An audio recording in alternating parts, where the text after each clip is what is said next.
જે સરકારના આરોગ્ય વિભાગની સૂચના મુજબ જિલ્લાના આરોગ્ય અધિકારીઓ તેથી સતર્ક છે।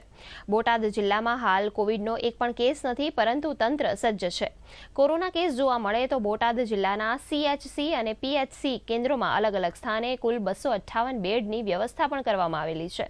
70 વેન્ટિલેટર્સ અને ઓક્સિજન પ્લાન્ટની પણ વ્યવસ્થા થઈ ચૂકી છે। બોટાદ જિલ્લા આરોગ્ય વિભાગના મુખ્ય અધિકારી ભારતી ધોળકિયાએ આ જાણકારી આપી હતી। અત્યારે બોટાદ જિલ્લામાં એક પણ કોઈ એક્ટિવ કેસ નથી। બોટાદ જિલ્લામાં કોઈ પણ કોરોનાનો કેસ નથી, છતાં અમારા સર્વેલન્સ દરેક પેટા કેન્દ્રમાં, સબ સેન્ટરમાં અને PHCમાં CHO તરીકે અને FHW દ્વારા સર્વેલન્સ ચાલુ જ છે।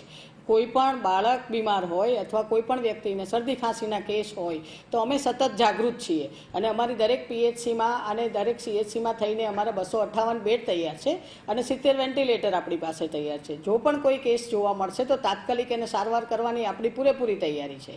અત્યારે એવી પરિસ્થિતિ છે કે દરેક બાળકને સાચવવા માટે અમે લોકોને અનુવાદ કરીએ છીએ કે તમારા બાળકને ભીડમાંથી દૂર રાખો, એને યાત્રા ન કરાવો। બાજુના બધા જિલ્લાઓમાં અત્યારે કોરોના કેસ આવે છે તો બને ત્યાં સુધી મુસાફરી ટાળો, એ અમારું લોકોને નિવેદન છે ખાસ।